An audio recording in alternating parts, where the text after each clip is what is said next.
Whew. Hey, my people. Hello. How are you? What's going on? I recently celebrated my birthday. Virgo's in the house, but that's September 21st, just in case next time I'll let y'all know. But I know I'm mad late. It was Woo Wednesday, and I totally forgot. And I watched. Usually, I try to wait till midnight, but I waited until probably the next day because I totally forgot. I'm on Hulu at work watching TV like I'm not supposed to, and I said new episode 6. Bitch, it's Wednesday. How you forget? How the fuck you forget Woo Wednesday? And I know what my other airing is, just in case y'all might say something. Summertime is not over yet in the BX because when you hear the motorcycles still going, that means the weather's still nice. So we almost there. We're close to fall. We almost there. Let's hold on strong. So I was at work watching it, and this was a real sad episode. We lost somewhat of a main character or whatever, but my boy, he always find him a job, don't he? Bokeem Woodbine. This episode should have been called Daddy's Home because Jerome is played by what's his name? What I said, Bokeem Woodbine, and that is Randy's, the youngest brother or whatever, father. He comes showing up at what you call him at Mama Diggs' doorstep. Like, where they do that at? Like, you just gonna drop by? He thought he was gonna drop some dick in them drawers. That's what the fuck that was. Sorry, people. I had to move into my bathroom because my son over there on his tablet, he was a good boy today, so he's acting all wild. So Mr. Jerome comes and stopped by. I thought he was gonna get some pussy from Mama Diggs, and he talking about, oh, he got this land and his company want to buy it. I guess it got some type of minerals, whatever, selling little Randy some dreams and stuff or whatever. And we are introduced to Inspect the Deck, aka Joey Badass. I'm like, okay, Joey Badass, this is the second time I've seen you acting in something. He was in Grownish the last season or whatever the case may be. And he's supposed to be selling some of that tea weed, but I'm selling that tea weed for Bobby. So that's how that went. But he's outside looking outside into the courtyard because he's over there, I guess, from Park Hill, watching everybody, listening to Method Man and everything, and AKA Shotgun. And he was like, "Damn, Bobby, you should have put me on the track." He be like, nigga, did you sell this weed? I gotta make these payments to this fucking Italian." So yeah, they haven't gotten any money all together with anything yet. So and we also get a little snippet of how he get his name Inspector Deck because Bobby gave him the name, or maybe he thought of himself, who knows. Bobby said, you like an investigator type nigga, that nigga from Pink Panther. I was like, oh, that's how to get Inspector Deck. That's how to get his name or whatever. And Method Man is mad hype on his damn crutches because he probably getting mad pussy from this song that they keep playing in the hood or whatever, which is hilarious. So this is my paper notes. I didn't write it on my phone this time because it was charging. What else was going on? So we introduced to this lady. She's on the first floor. Everybody know the lady in the projects on the first floor who know everybody business or whatever. And I guess she's a knitter or sewer. And Hayes, the little light skinned Jamaican brother, she told them like these little boys, they only listen to you. Make them act right and stuff like that. So we're introduced to her. What was real interesting, the guy who directed this episode, it was like the cinematography. Okay, maybe I got it right. I really loved it because first we see Ghostface little brother, the one that doesn't talk but also in a wheelchair with the wide high top. He look out his window for this pigeon, and then you see this pigeon going all around Staten Island to all the main characters and everything like that. So Mama Diggs is scrambling and scrambling to get this money and for these Italian payments and the mob payments, I guess. And Larry is not even cutting her no slack, and just when you thought that you was down with them, as soon as something happens, they like, fuck you. You just got to come up with the money. You late. You got to come up with, that's interest or whatever. And Larry's not trying to hear it, and I'm not feeling how he treating Mama Diggs because she be working her ass to the bone at your rib shack. You know what I'm saying? So, um, so they're scrambling trying to do that. Bobby had the idea. Let's go. Let's see if we can make some money on an island, some quick money, real quick, and go to this place called White's. It looked like Staten Island version of White Castle or something like that. And of course, it's on the other side of Staten Island with all the whites. And he's selling his little tea weed over there, start talking to some white chick, and no dark black brothers can talk to no white chick or whatever. And Bobby is one of those people like myself that people don't expect listen to all types of music, alternative rock and roll or whatever, punk or anything like that, or smooth jazz, whatever the fuck.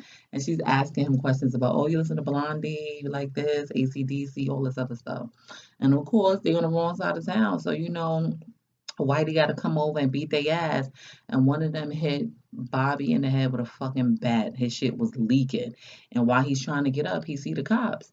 And the cops looking, let me see, any white people hurt? Nah, and kept on driving, which was so freaking crazy. But Dennis, a ghost face, went back to his house, let him know he went to the hospital and everything, and the little bit of money that she was able to give and all this other stuff. And then here goes Shuri. I call her Shuri because that's how it's done on a closed caption. She's trying to figure out what's wrong. Like, why can't we do this and all this other stuff? And she made a good point. This is my decision. This is something I want to do. I want to be with you, so let's do this. And they start making out, and she had a little sponge rollers in the front, and she's talking about my head something. Bitch, that's a scarf. Stop playing with me. If that's what they call it, a head wrap, a bedtime wrap, she said, some bullshit like that. Girl, it's a scarf. You from New York still. I know it's Staten Island, but you still from New York. It's a scarf. Stop playing with me.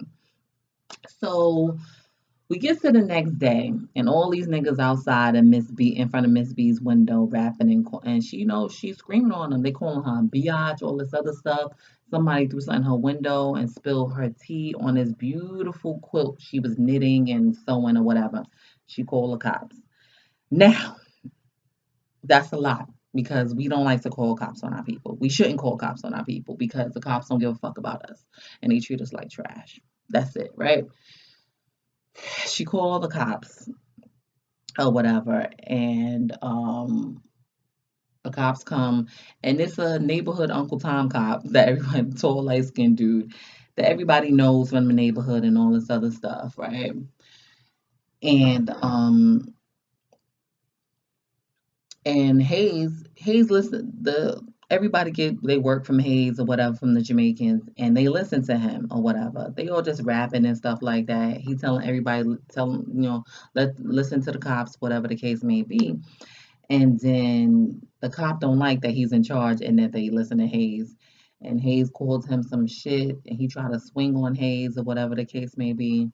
And somehow he got Hayes in a chokehold and he's choking him and choking him and choking him.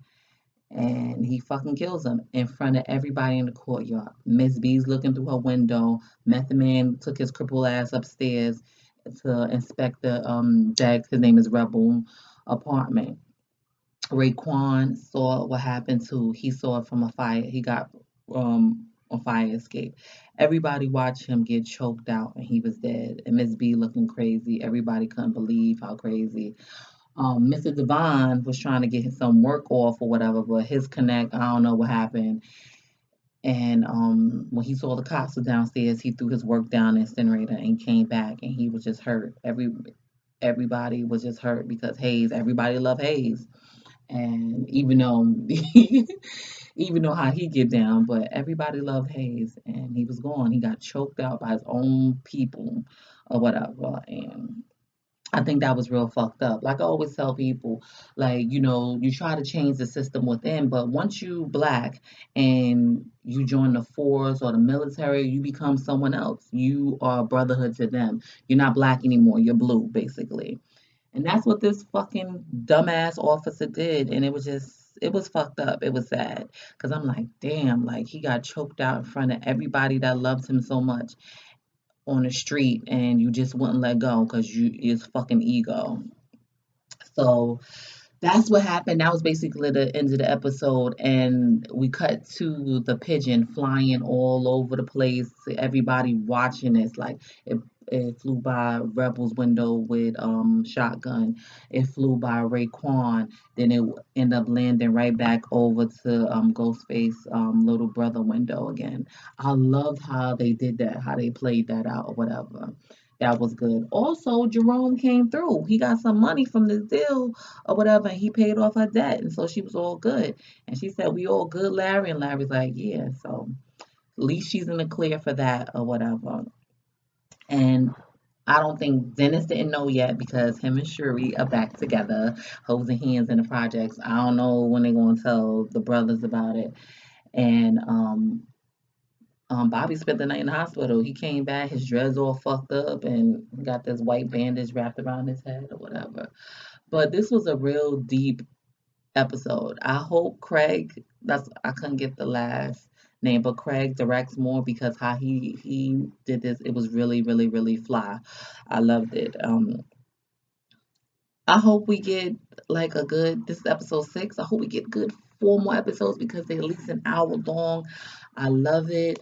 I love the story. It's great. It's very well written. And once again, I have to bring in you, God, because where the fuck you God at? Y'all just going to just erase him out of Wu-Tang? Y'all can't do that. I'm not saying he the best rapper, but he's one of the lightest. We cannot not miss him. Like, what's up? What's up with that? Oh yeah, we didn't see ODB in this episode. I didn't see him either. But great acting from everybody, from all the unknowns and the knowns. So tell me what you think about this episode. Like, was it really sad for you? Were you upset that Hayes had to go? Because I'm sure that's real life, of course. That probably happened. Yeah, and hopefully next week it won't be as late. I got a lot of shit going on after my birthday weekend. So yes, Woo Wednesday, y'all.